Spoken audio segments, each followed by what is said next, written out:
soit Jésus-Christ. Loué soit Jésus-Christ. Alors on change de chemise. On vient de parler de la foi. Maintenant on va parler des rois. Donc on change de chemise. Le mois passé, nous avons partagé sur les livres de Samuel. Et en partageant sur ces livres, on s'était rendu compte que, au départ, les livres de Samuel ne formaient qu'un seul livre. Et c'est avec le temps que ces livres ont été scindés en deux. Et nous nous sommes aussi arrêtés sur la personne même de Samuel. Et on s'était rendu compte que Samuel a eu une histoire merveilleuse qui est un peu comparable à celle de Samson. Parce que leurs naissances sont des merveilles de Dieu. Vous savez que Anne, la mère de Samuel, était considérée comme une femme stérile. Et comme son mari Elkana avait d'autres femmes qui accouchaient, Anne était donc humiliée, ridiculisée. Alors qu'est-ce que Anne va faire? Elle va aller au temple. Elle va prier avec persévérance. Elle va prier avec audace. Sa foi va l'amener à aller s'abandonner au Seigneur, à lui faire totalement confiance. Et dans sa prière, elle avait fait une promesse au Seigneur, en lui disant, si tu m'exauces, si tu me donnes un enfant, cet enfant te sera consacré. Alors le Seigneur a exaucé la prière de la mère de Samuel, qui est Anne, et elle a tenu à sa promesse. Et on se posait la question, parfois il nous arrive aussi de faire les promesses au Seigneur, de faire un peu un petit commerce avec le Seigneur. Si tu me donnes ci, je te fais ça. Si tu me donnes ci, je te fais ça. Je te donne ci. Mais on doit aussi se poser la question, lorsqu'on fait une promesse au Seigneur, parce que le Seigneur lui tient toujours à ses promesses. Parce qu'il ne peut ni nous tromper, ni se tromper, comme on vient de voir tout à l'heure. Et lorsqu'il nous promet, il réalise en son temps. Et lorsque nous nous promettons, est-ce que nous réalisons? Ou bien, quand nous obtenons ce que nous demandons, on oublie qu'on avait fait une promesse. Alors Anne va tenir à sa promesse et va consacrer Samuel au Seigneur. Et Samuel va vivre avec Élie. Il va vivre au temple jusqu'à ce que le Seigneur vienne le chercher, vienne l'appeler pour qu'il devienne, comme certains chercheurs disent, un faiseur de rois. Samuel devient donc le dernier juge d'Israël. Et c'est lui qui va assurer la transition entre l'époque des juges et la royauté. Parce qu'à l'époque de Samuel, Israël n'était pas encore constitué, organisé comme les autres royaumes. Alors Israël se dit, nous avons eu beaucoup d'épreuves et jusqu'à présent, nous ne sommes pas un peuple debout. Peut-être en nous organisant comme royaume, nous allons faire concurrence aux autres royaumes. Ils vont donc demander à Samuel, dis au Seigneur que nous voulons un roi. Alors Samuel, comme juge, comme prophète, va présenter au Seigneur la demande du peuple. Et Dieu va leur donner un roi, Saül. Mais Saül va briller par son infidélité et par ses faiblesses. Alors Dieu va dire à Samuel, ce roi n'est plus digne de moi. Il faut un nouveau roi pour aider Israël. Et Dieu va tourner son regard dans la maison de Jessé. Jessé qui avait plusieurs fils. Il va donc demander à Samuel d'aller. Va dans cette famille chercher un roi. Et lorsque Samuel se rend dans cette famille, il va rencontrer tous les enfants de Jessé, sauf un qui a été oublié et qui était David. Il était le berger de la famille.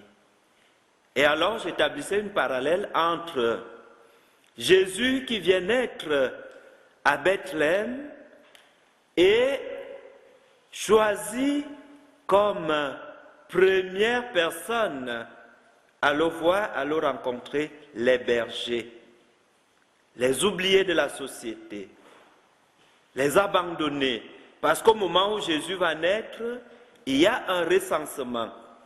Et on se pose toujours la question, comment se fait-il que pendant le recensement, que les bergers ne soient pas considérés, que les bergers ne soient pas allés au recensement? Parce qu'ils étaient les négligés de la société. Alors Dieu vient se manifester aux négligés de la société, aux pauvres de la société. Et c'est comme ça que Dieu va se manifester aussi auprès de David, qui était l'oublié de la famille, qui était le petit berger. Et c'est lui que Dieu va choisir pour faire le roi de son peuple. Alors la doctrine qu'on pouvait retirer de ce livre de Samuel nous montre que Dieu choisit son peuple pour réaliser ses promesses. Et lorsqu'il choisit son peuple, il choisit aussi un guide à qui il donne des moyens nécessaires pour conduire le peuple. Alors il y a toujours les rapports entre le peuple et Dieu. Et ces rapports ne sont pas toujours de l'ordre des bons rapports. Et Dieu revient toujours. Il revient. Et c'est pour cela que l'enseignement le plus saillant des livres de Samuel, c'est la valeur prophétique de la royauté.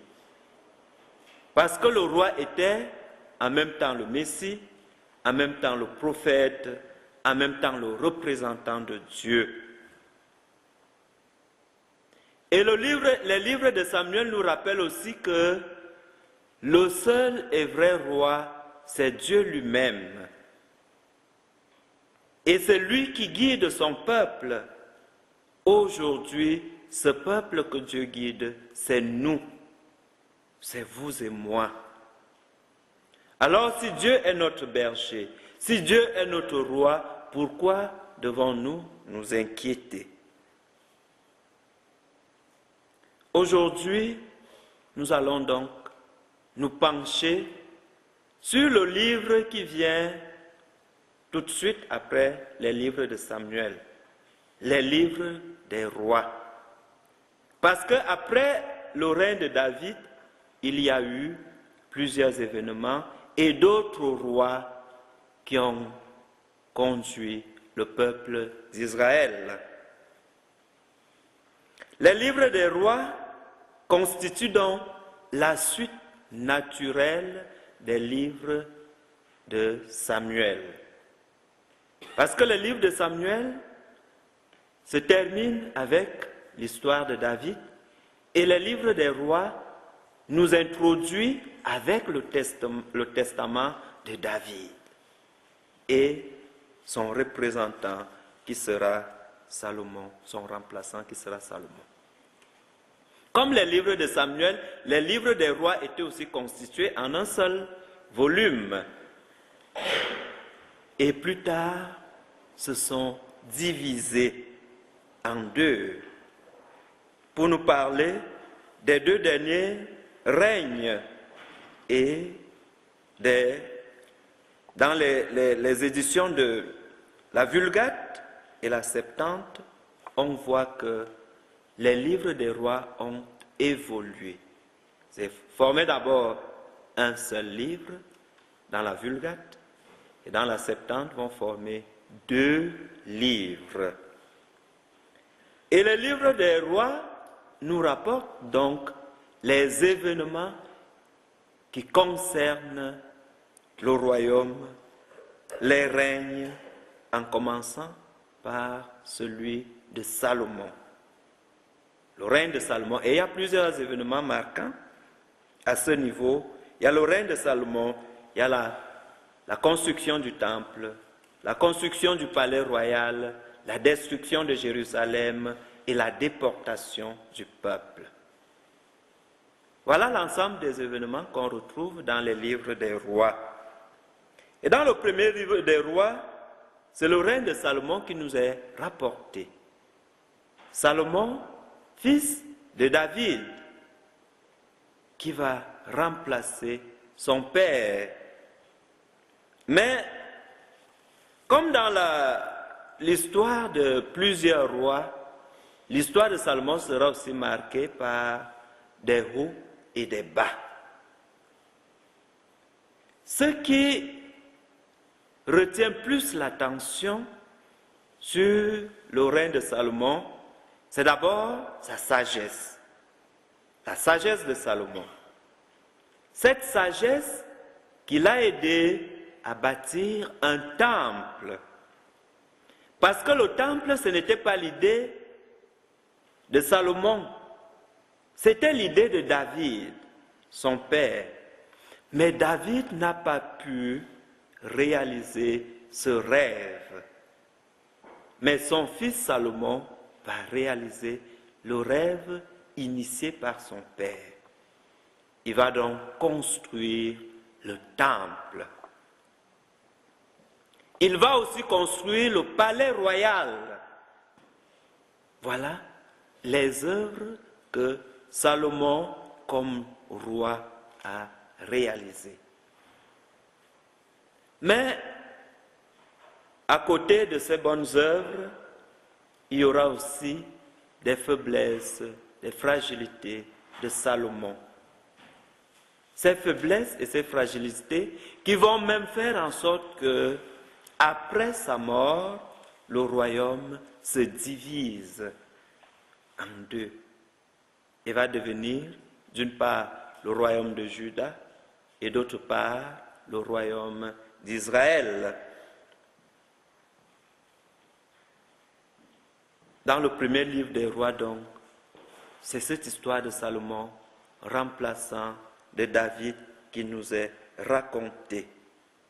Et dans le deuxième livre des rois, on revient effectivement avec ce schisme des deux royaumes. Juda au sud, avec pour capitale Jérusalem, et Israël au nord, avec pour capitale Samarie. Et rappelez-vous, ce conflit a continué jusqu'à l'époque de Jésus. Lorsque Jésus va rencontrer la Samaritaine, qu'est-ce qui se passe? Ses apôtres sont d'abord inquiets. Ils se posent des questions parce que entre les Samaritains et les autres membres du royaume de Juda, il n'y avait pas d'entente. Comment se fait-il que lui, un juif, il va parler à une Samaritaine? Et c'est même la Samaritaine qui dit à Jésus, mais tu n'as pas le droit de venir parler avec moi, parce que entre les Juifs et les Samaritains, il n'y avait pas de dialogue possible. Mais Jésus vient donc briser cette barrière, ce mur, en disant, nous sommes un seul peuple, parce que nous avons un seul Dieu, qui est le Père éternel, le Père de tous.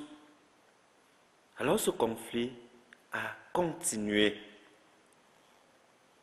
Et les années les plus difficiles ont été les années de la déportation. Avec l'arrivée du roi Nabuchodonosor de Babylone, il s'empare de Jérusalem et il va déporter le peuple. Le peuple sera donc en exil et le peuple va donc souffrir.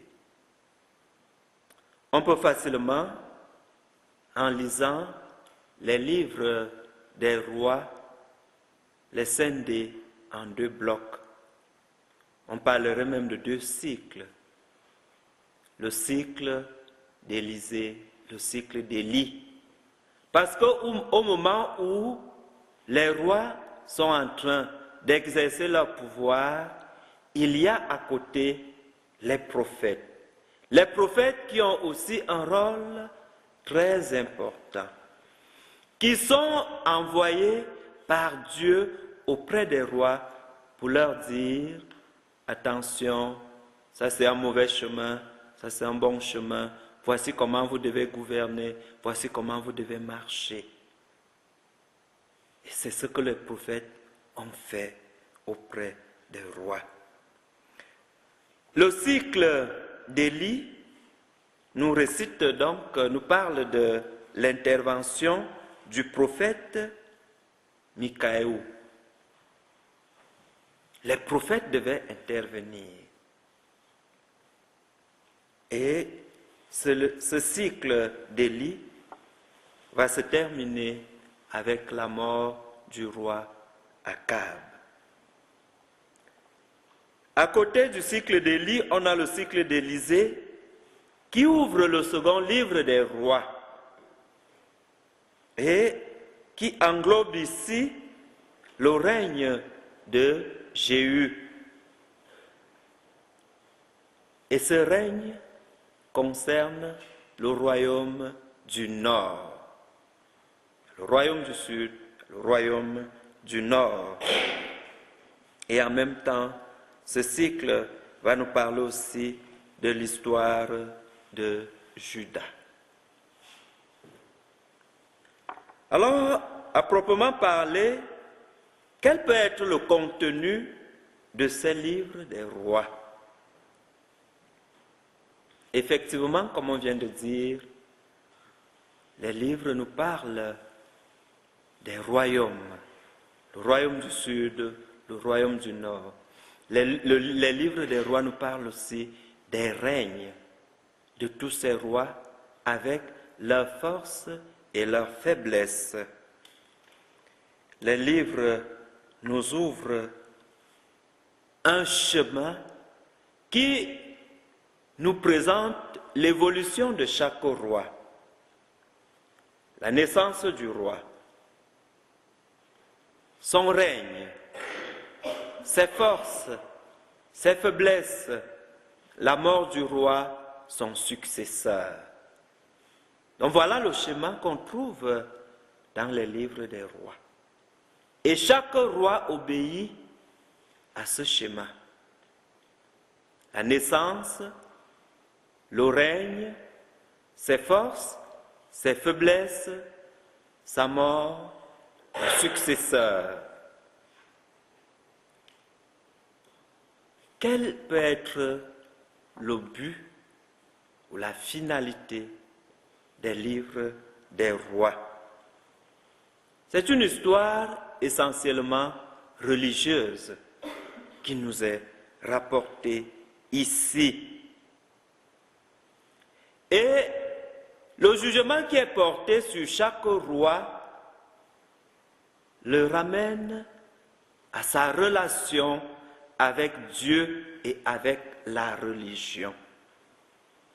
Parce que si le roi est considéré comme le Messie, il est considéré comme le représentant de Dieu, il est considéré comme le prophète. Quelle est son attitude, son comportement, d'abord vis-à-vis de la religion, vis-à-vis de Dieu et vis-à-vis des autres prophètes? Et comme on disait tantôt, le rôle des prophètes ici, c'est de rappeler au roi que, attention, parce que les rois parfois se laissaient emporter. Et comme ils étaient la majorité des polygames, et chaque femme venait avec ses croyances, avec ses dieux, et elle imposait ses croyances et ses dieux au roi. Et parfois le roi, dans sa faiblesse, cédait. Et ça suscitait la colère de Dieu, parce qu'il y avait déjà un mélange.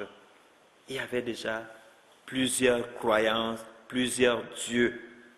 Et les prophètes devaient donc aller rappeler au roi que, attention, vous êtes en train de prendre un mauvais chemin. Revenez, revenez. Et ce qui était important pour le peuple d'Israël, c'était la question du temple. Parce que le temple symbolisait la foi du peuple. Le roi, c'était la figure de Dieu qui faisait l'unité du peuple. Mais le temple faisait l'unité du peuple dans la foi. Ce qui nous unit dans notre foi, c'est le temple. Alors il fallait respecter le temple, il fallait aimer le temple, il fallait aller au temple. C'est pour cela que les Juifs y tenaient. Et lorsque Jésus vient dire « Détruisez ce temple et en 3 jours je le relèverai », sans comprendre que c'était le temple de son corps, ils se mettent à rire en disant « Ce temple nous a pris plusieurs années et toi en 3 jours tu vas le relever. » Dans l'attachement du peuple d'Israël au temple. Et ce temple qui effectivement a été bâti par Salomon est donc considéré comme le sanctuaire par excellence pour le peuple juif. Voilà un peu ce qu'on peut trouver dans les livres des rois qui nous donnent un résumé du contenu du livre des rois. Maintenant, comme d'habitude, nous allons prendre un extrait des livres des rois qui va nous permettre d'approfondir une question ou une idée de ce que Dieu fait dans chaque livre, de ce que Dieu nous donne comme message, comme leçon dans chaque livre. Alors nous allons prendre nos Bibles dans le premier livre des rois, chapitre 3, et nous allons prendre du verset 4 au verset 15. Le songe de Gabaon.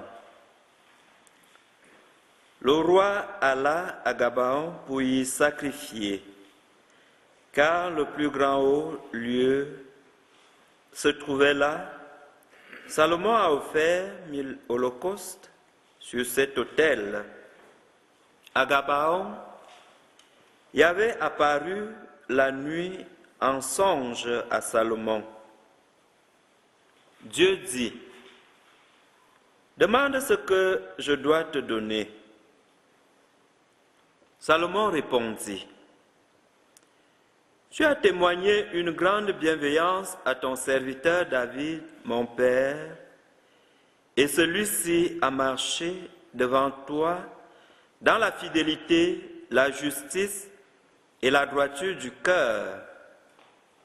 Tu lui as gardé cette grande bienveillance et tu as permis qu'un de ses fils soit aujourd'hui assis sur son trône. Maintenant, Yahvé mon Dieu, tu as établi roi ton serviteur à la place de mon père David, et moi, je suis un tout jeune homme. Je ne sais pas agir en chef. Ton serviteur est au milieu du peuple que tu as élu, un peuple nombreux, si nombreux qu'on ne peut le compter ni le recenser. Donne à ton serviteur un cœur plein de jugement pour gouverner ton peuple, pour discerner entre le bien et le mal. Car qui pourrait gouverner ton peuple qui est si grand? Il plut au regard du Seigneur que Salomon ait fait cette demande.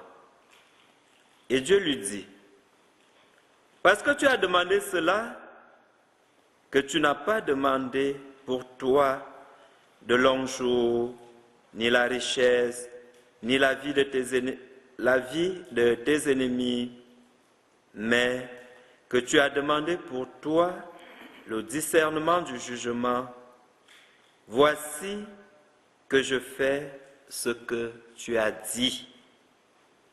Je te donne un cœur sage et intelligent, comme personne ne l'a eu avant toi, et comme personne ne l'aura après toi. Et même ce que tu n'as pas demandé, je te le donne aussi. Une richesse et une gloire comme à personne parmi les rois. Et si tu suis mes voies, gardant mes lois et mes commandements, comme a fait ton père David, je t'accorderai une longue vie. Salomon s'éveilla, et voilà que c'était un songe. Il rentra à Jérusalem et se tint devant l'arche de l'alliance du Seigneur. Il offrit des holocaustes et des sacrifices de communion et donna un banquet à tous ses serviteurs. Parole du Seigneur.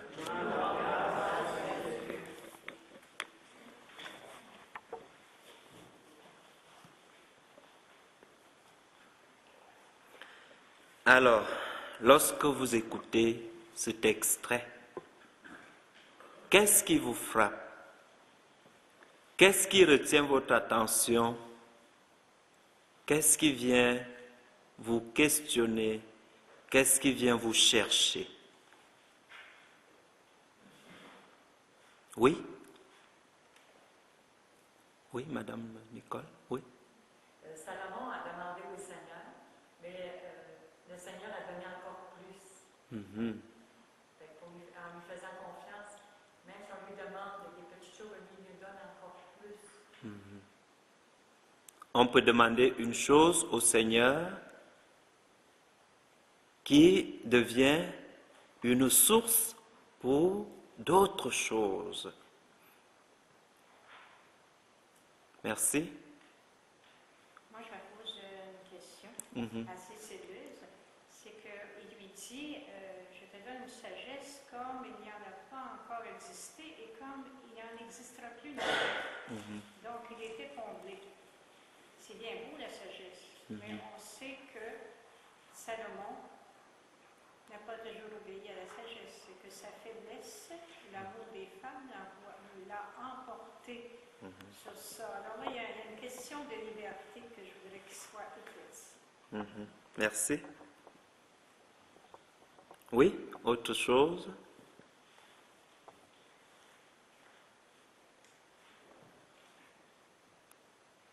Est-ce qu'il y a autre chose qui vous a frappé? Je trouvais que ce n'est pas tellement sage le nombre de femmes que Salomon a. C'est ça. Oui, hein? Je ne comprends pas. Dieu lui donne la sagesse et puis personne n'a autant de sagesse que lui. La Bible rapporte qu'il a eu 60 femmes et puis plus de 160 concubines. Alors, où est la sagesse? est-ce que Dieu a maintenu sa promesse vraiment envers cet homme? Moi, je trouve que c'est un petit peu... Il y a des questions à se poser là-dessus. Oui, c'est vrai. Et alors, ces femmes, justement, comme c'était des étrangères, qui avaient d'autres dieux, évidemment, que Yahvé, alors il s'est laissé entraîner par, justement, la foi aux idoles et aux pieux sacrés qui se sont multipliés. Et ça a été donc sa chute, puisque après, Dieu a permis que Salomon ait de grands malheurs et puis soit obligé donc d'abandonner son royaume. Alors, c'est cette question de sagesse qui Oui, me tracasse beaucoup. oui, c'est vrai. Merci, c'est une belle remarque. Oui, Il y avait la sagesse, mais il y avait aussi la liberté de choisir. c'est ça. Oui, merci. C'est vrai. Oui. Pour savoir que nous avons vraiment l'esprit de discernement. Ah ouais.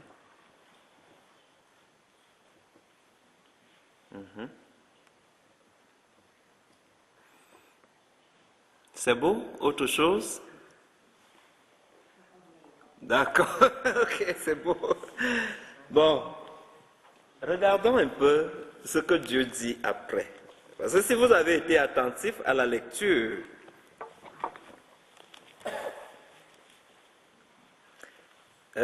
disons au verset 14, voici ce que Dieu dit.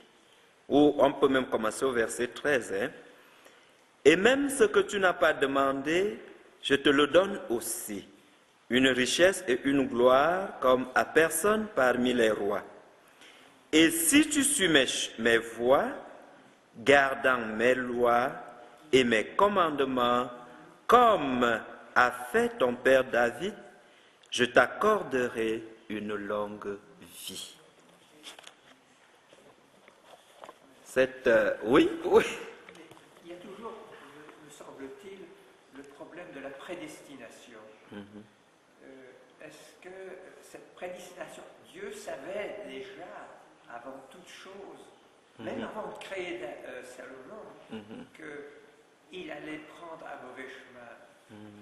Alors, comment ça se fait qu'il intervient à un moment donné, puis après, il laisse faire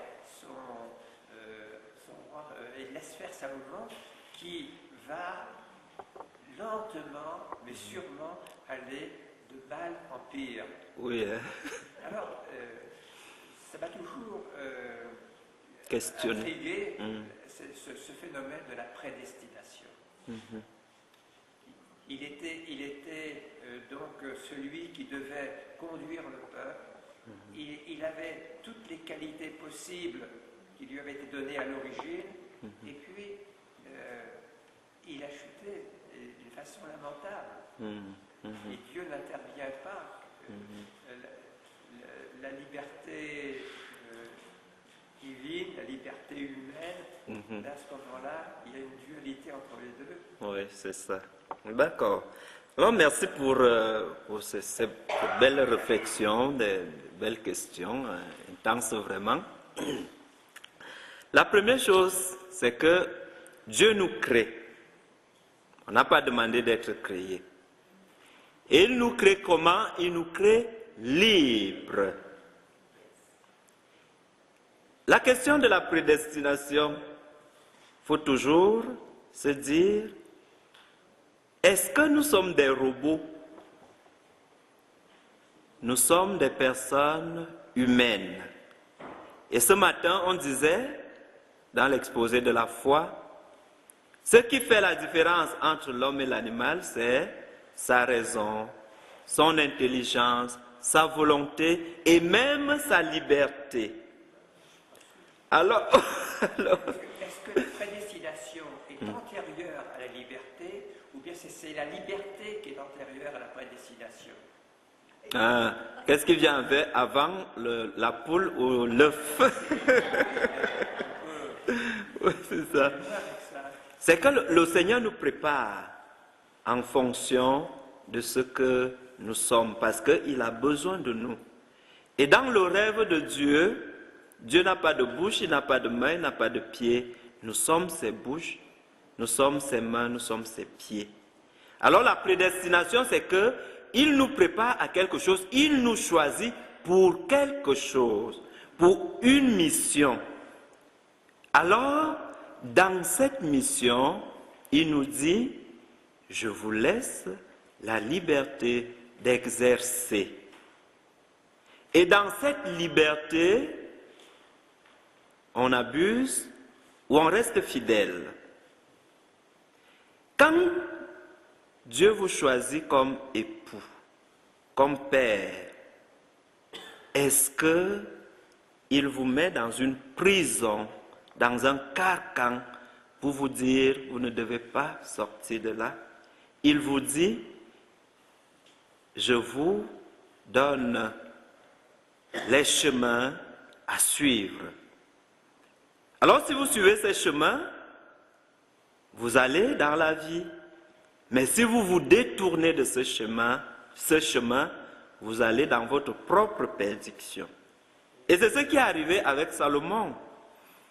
Lorsque Dieu donne la sagesse à Salomon et toute la richesse, il ne fait pas de Salomon un robot. Et il lui dit, si tu suis mes voies, tu vas rester, tu auras la vie, la longue vie. Alors maintenant, que ce soit la prédestination, que ce soit la liberté, il y a une collaboration quelque part. Dieu nous prédestine, mais il nous laisse libres. Il ne nous force pas la main. C'est pour cela qu'il nous demande d'entretenir ce qu'il nous donne. Même le salut. Lorsque Dieu nous donne le salut, en Jésus-Christ, si on va se coucher ce soir sans rien faire, comment est-ce qu'on va entretenir notre salut? Il faut faire ce qu'on appelle dans le langage informatique la mise à jour. Mais est-ce que c'est Dieu qui viendra faire la mise à jour à notre place? Parce qu'on veut que Dieu intervienne. Il savait que Salomon allait chuter, il savait que. Mais s'il sait tout, il prépare les chemins qui font que nous, on va seulement marcher sur ces chemins-là. À ce moment-là, il n'y a plus de liberté parce qu'on n'a pas la possibilité de choisir. Parce que si dans la prédestination, il n'y a pas de Dieu nous demande, nous force, ça veut dire qu'il n'y a plus de liberté. Comme je sais qu'il est fragile, alors je vais mettre en œuvre telle chose pour qu'il ne tombe pas. Ça fait que quelque part, on n'aura plus de mérite. Parce que ce que Dieu nous donne nécessite aussi un certain mérite. Et quelle est notre contribution? Qu'est-ce que nous faisons comme effort? Oui? Salomon, quand il a demandé à Dieu pour les autres, pour le peuple, pour tout son peuple qui voyait ça gros, déjà je crois qu'il y avait en lui des doutes sur sa capacité de le faire. Ce que Dieu lui a dit, je te donne ça, je te donne ça, je te donne ça, et sa liberté reste là aussi. Non?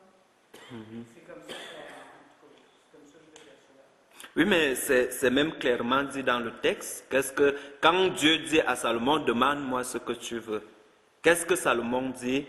Je suis un jeune qui ne peut pas gouverner ton peuple, alors donne-moi un esprit de discernement. Donne-moi un esprit de sagesse. Est-ce que ça répond un peu? Oui, non, oui. Allez-y. Notre avenir, en réalité, c'est le ciel. C'est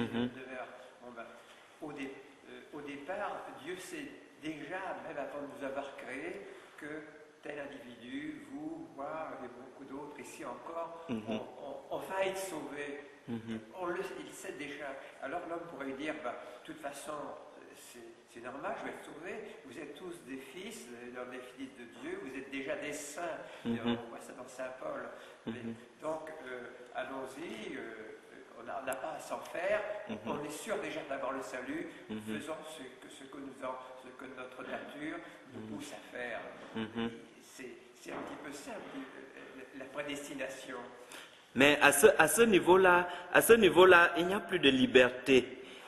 L'idée de prédestination qui rejoint ce que Dieu attend de nous, c'est qu'il a besoin de nous pour quelque chose. Par exemple, aujourd'hui, nous célébrons l'Immaculée Conception. Et dans l'Immaculée Conception, on nous dit, la Vierge Marie était préparée pour accueillir le Fils de Dieu. Mais dans cette préparation, Dieu ne vient pas imposer quoi que ce soit à la Vierge Marie. Il envoie l'ange solliciter sa disponibilité. Et Marie était libre de dire non. Et ça n'allait pas condamner Marie. Mais elle était prédestinée, c'est-à-dire elle était préparée. Le terrain était préparé à accueillir. Mais elle n'était pas obligée. Elle n'était pas obligée. Donc, il faut prendre la tendance de la prédestination qui nous ouvre plus à la préparation. Quand Dieu nous choisit, quand Dieu a besoin de nous, il nous donne des moyens. Il nous prépare, il nous choisit pour telle ou telle chose. Mais dans ce choix-là, il nous laisse libres pour que, quelque part, qu'il y ait un mérite de notre part. Est-ce que ce que Dieu nous donne, nous méritons ça? Imaginez dans un couple, vous épousez votre femme. Est-ce que vous cessez d'aimer votre femme après le jour du mariage? Vous devez continuer à entretenir l'amour de votre femme. Il faut que chaque jour, que votre femme sache que vous m'aimez davantage. Sinon, vous allez divorcer. Donc, vous ne pouvez pas dire, bon, comme on s'est déjà marié, c'est scellé, on a la bague, bon, je m'en fous. Il n'y a plus de petits cadeaux, il n'y a plus de petites caresses, il n'y a plus de petites surprises. L'amour dans un couple s'entretient. Donc, ce n'est pas un acquis. Ce que Dieu nous donne, nous devons l'entretenir. Lorsque Dieu nous donne le salut, nous devons entretenir ce salut-là. Si nous ne l'entretenons pas, alors le salut disparaît, on le perd. Donc, il faut défendre ce que nous recevons. Et on dit, le muscle qui ne travaille pas s'atrophie et meurt. C'est-à-dire, si un athlète va pour les compétitions, il doit s'exercer. Si tu veux gagner, il faut que tu t'exerces. Et Saint Paul prend l'image de cet athlète en disant, je m'exerce, je fais les courses pour gagner une couronne. Alors si je vais gagner une couronne, ou bien Dieu me dit, cette couronne-là, c'est pour toi. Alors il y a d'autres personnes qui sollicitent cette couronne, il faut mériter, il faut travailler, il faut faire de l'exercice. Et c'est ça la vie spirituelle aussi. Il faut faire l'exercice. Oui. Oui. Moi, j'ai un renseignement Saül qui a été. On voulait un roi, mais un roi selon les autres rois. Un roi fort puissant. Alors, il y a eu Saül qui était un roi selon le cœur du monde. Après ça, on dit que ça ne marchait pas. Là, il dit, bon, vous donnez un roi selon mon cœur qui est David.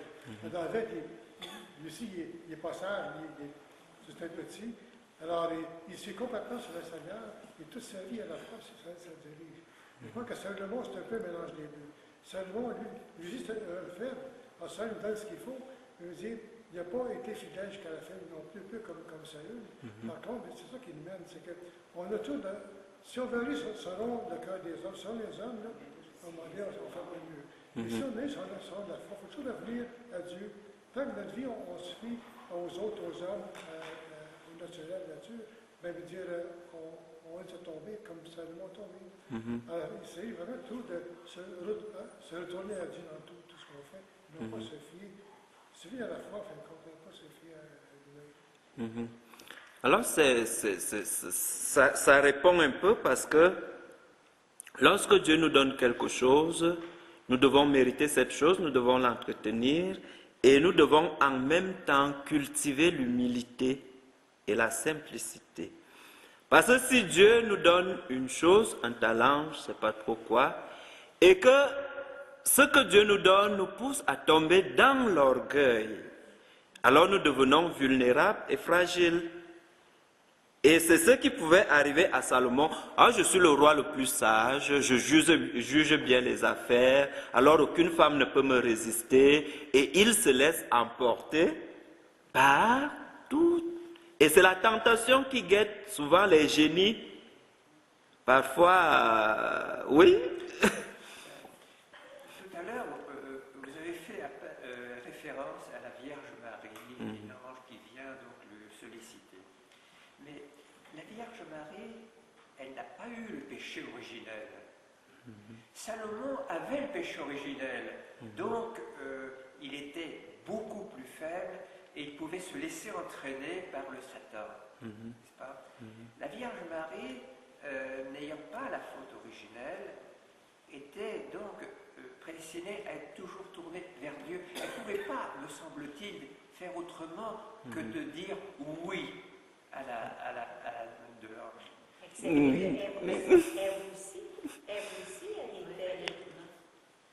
n'avait pas le péché en dedans d'elle, elle a dit non. Mais sans la faute originelle, elle n'avait pas cette tendance non plus. Cette inclination au péché. Elle n'avait pas cette tendance au péché. Est-ce que dans sa vie, elle a eu des tentations? Ça aussi, c'est une question que je me suis posée il y a quelques jours. Est-ce qu'elle a été tentée dans sa vie, la Vierge Marie? Tout le monde est tenté dans sa vie. Oui. Le Christ, quand il est né, il était sans la tâche originelle, lui aussi le Christ. Il n'y a que deux personnes que l'on peut considérer sans le péché originel, oui. Le Christ et la Vierge. Or, le Christ, lui, il a été tenté. On le voit dans l'Évangile, n'est-ce pas? Mais on ne parle jamais des tentations éventuelles de la Vierge Marie. Oui, mais bien évidemment que la Vierge Marie a été tentée, si son fils a été tenté, donc... mais le problème, c'est que les évangiles sont centrés sur la personne de Jésus, pas sur la personne de Marie. Donc, les évangiles ne vont pas nous dire Marie a été tentée ou elle n'a pas été tentée, mais comme toute personne, Marie a été bien évidemment tentée. Mais le problème, c'est que Marie, elle était préparée à cette grâce que vous dites, mais elle était aussi libre. Si elle n'avait pas été libre, Dieu n'allait pas envoyer l'ange lui dire est-ce que tu es d'accord? Est-ce que tu acceptes? Or, Salomon, lui, il avait le péché originel, bien évidemment, comme tout le monde et comme tous les saints. Alors, si on regarde que, comme Salomon avait le péché originel, il avait l'inclination au péché, il n'y aurait jamais de saint. Comment les saints Pierre, les saints Paul et tous les saints que nous connaissons aujourd'hui, avec leur péché originel, ont pu devenir des saints? Il y a des hommes et des femmes qui se sont détachés du monde, qui se sont retirés et qui ont choisi la fidélité au Seigneur. C'est un choix. Donc, la vie de Salomon aussi est un choix. Salomon a fait ses choix. Et alors, il a fait des mauvais choix. Et c'est ces mauvais choix qui ont fait qu'il ne trouve plus grâce auprès du Seigneur. Et aujourd'hui, chacun de nous fait des choix. Si on dit le cannabis est légalisé, est-ce que ça veut dire que nous sommes obligés d'acheter, de consommer? C'est un choix. Nous décidons de choisir de consommer ou de ne pas consommer. Alors c'est ce qui arrive. Alors si on reste au niveau de la faute originelle, on va dire il n'y a aucun saint au ciel. Parce que tous les saints qui sont au ciel maintenant, cette multitude immense en dehors de Jésus et de Marie qui n'ont pas eu de faute originelle, ont eu de faute originelle. Et on a eu des conversions remarquables. Saint Augustin, par exemple, et tous les autres saints, même Saint Pierre, ça a été une conversion remarquable. Au fond, on se rend compte que Dieu choisit des hommes de caractère. Parce que quand on regarde Saint Pierre, on regarde Saint Paul. Dernièrement, quand j'ai vu le pape François de proche, j'ai senti que c'est un homme de caractère. C'est ça. C'est ça, Dieu choisit les hommes de caractère. Alors, on ne peut pas accuser Dieu. Il faut à un moment donné qu'on prenne nos responsabilités et qu'on dise, je ne veux pas me dérober en disant, Dieu, tu aurais pu faire ceci, tu aurais pu empêcher cela, tu aurais pu...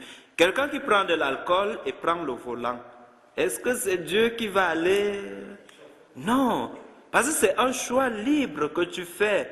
Et tu sais pertinemment, ta conscience et la lumière de Dieu qui est à l'intérieur de toi te rappelle sans cesse que non, tu es en train de prendre le mauvais chemin, tu es en train de prendre le mauvais chemin, tu es en train de prendre le mauvais chemin. Et l'autre voix te dit, non, vas-y, vas-y, vas-y, vas-y. Alors, si tu refuses d'écouter la voix de Dieu qui te dit, tu prends le mauvais chemin, tu tombes dans le péché. Et je suis sûr que c'est ce qui arrivait à Salomon. Quand il allait pour chercher des femmes, il se rappelait toujours, tu es en train de prendre le mauvais chemin. Rappelle-toi que ton Dieu est l'unique. Comment se fait-il que Salomon devient polygame avec toutes ces femmes qui viennent avec leur Dieu et viennent l'influencer? Alors donc, il ne faut pas qu'on se détourne un peu, qu'on fuit quelque part nos responsabilités pour dire que c'est Dieu. Alors, il y avait une religieuse qui fêtait ses 50 ans de vie religieuse. Et on lui posait la question, qu'est-ce que ça te fait de vie? Elle dit, je me rappelle d'une seule chose, c'est qu'aujourd'hui, je fête 50 ans d'infidélité et Dieu lui fête 50 ans de fidélité. C'est ça, hein?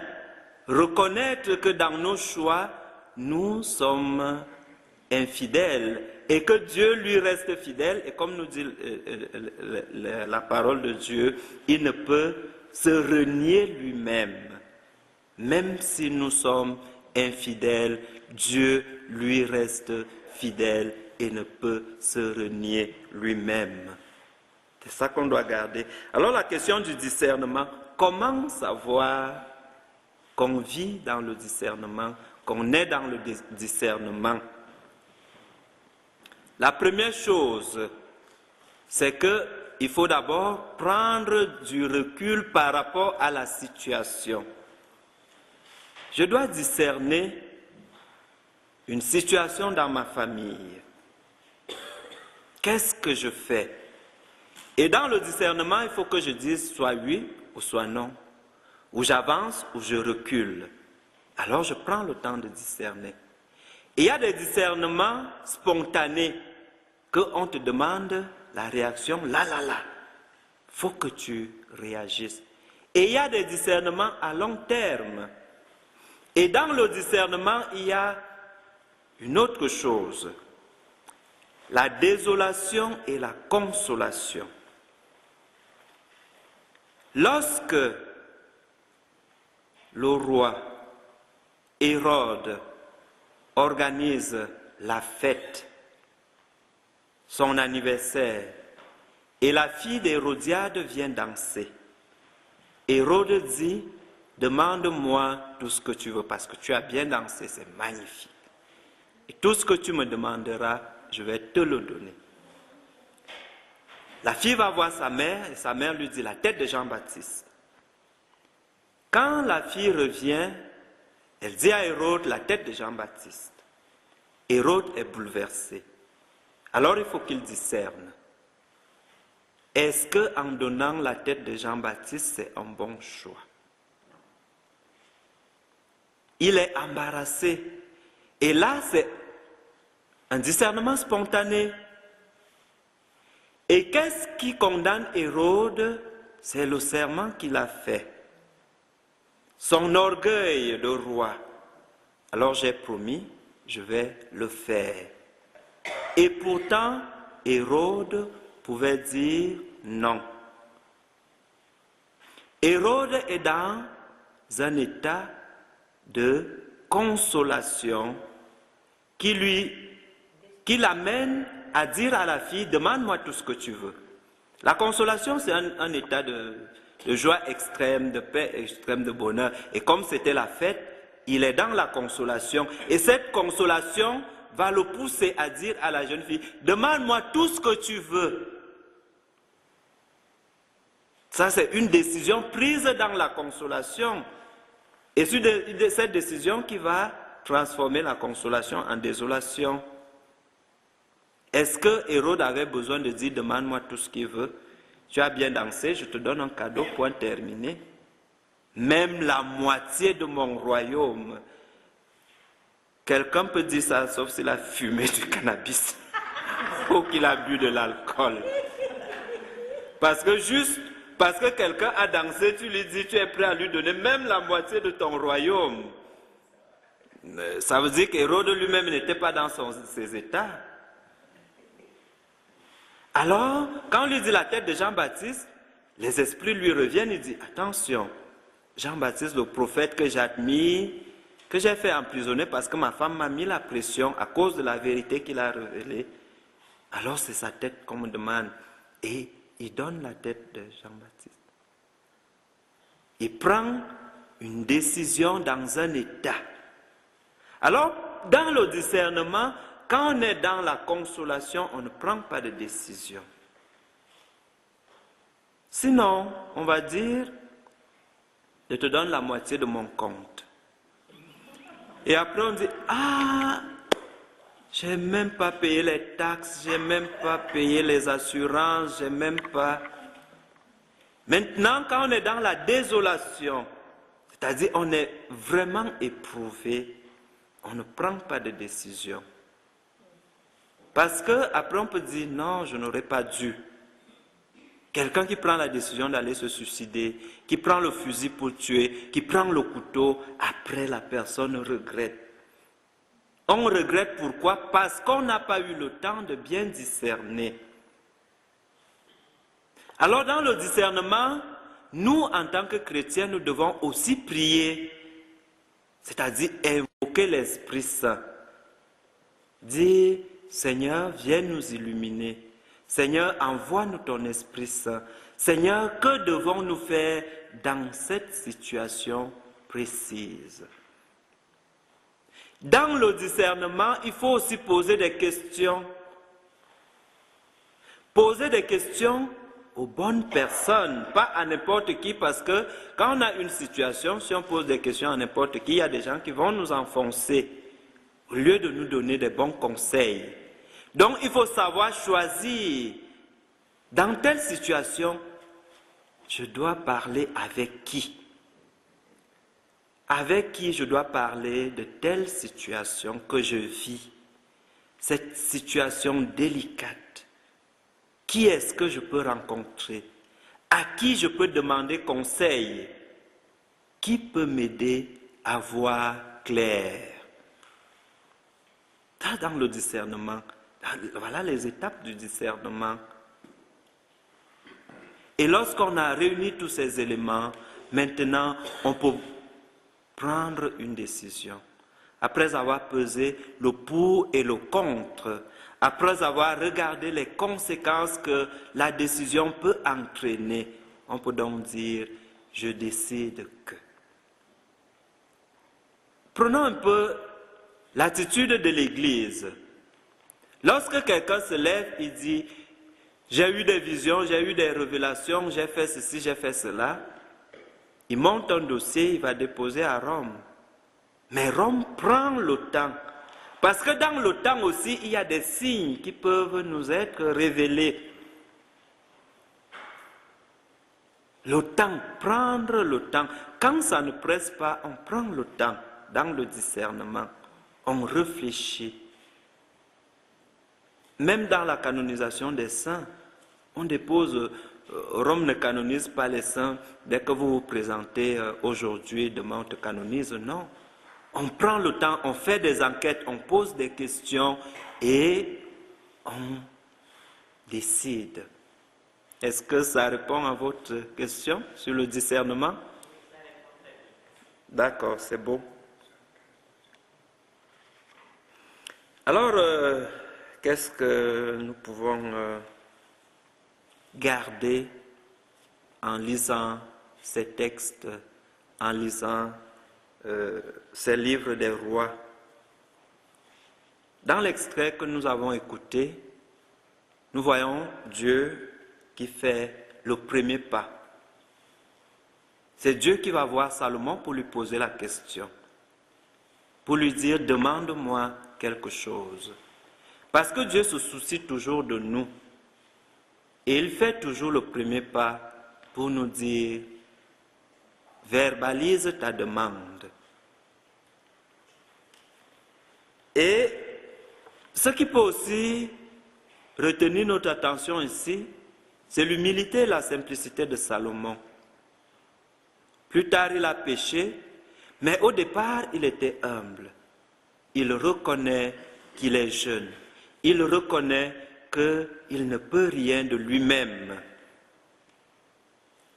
Et c'est ça qui va orienter son choix, qui va orienter sa demande.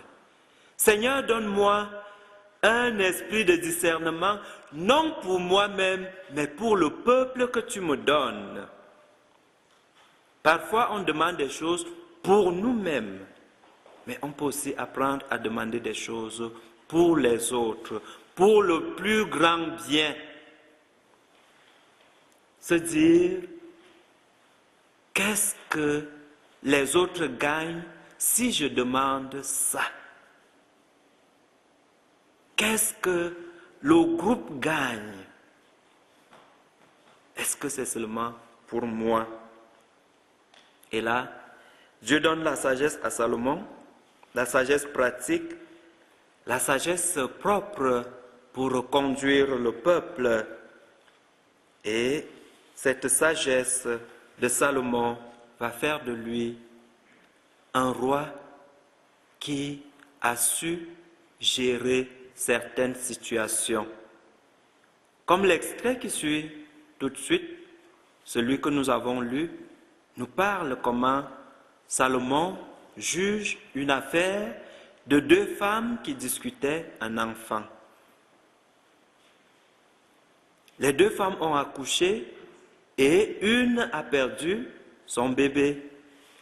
Celle qui a perdu son enfant va pendant la nuit voler l'enfant de l'autre et déposer l'autre enfant qui était décédé. Alors le matin, la femme constate que non, ça c'est pas mon enfant.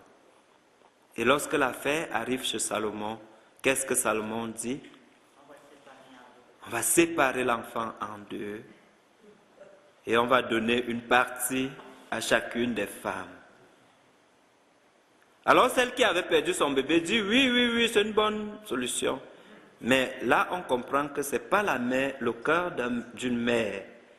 Parce que le cœur d'une mère ne peut pas accepter qu'on divise son enfant en deux.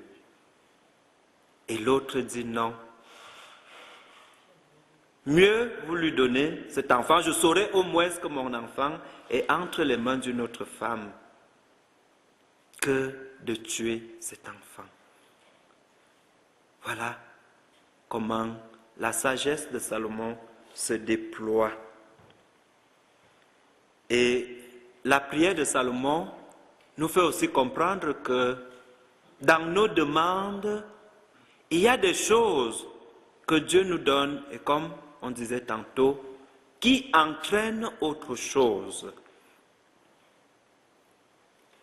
Dieu nous donne la sagesse, et la sagesse peut nous donner la richesse. Mais si on demande la richesse sans sagesse, on ne pourra pas aller loin. Alors demandons des choses qui sont comme des sources d'autres choses. Ce jour se poser la question, qu'est-ce que je dois demander? Nous pouvons donc, en concluant, dire, les livres des rois soulignent avec insistance combien il est nécessaire pour un roi de rester fidèle à Dieu. Une fidélité qui est source de prospérité. Prospérité pour le roi, prospérité nationale aussi. L'idolâtrie, la désobéissance conduisent à la destruction, à la catastrophe. et les prophètes que Dieu nous envoie nous rappellent toujours les exigences de Dieu. Soyons donc à l'écoute. Loué soit Jésus-Christ.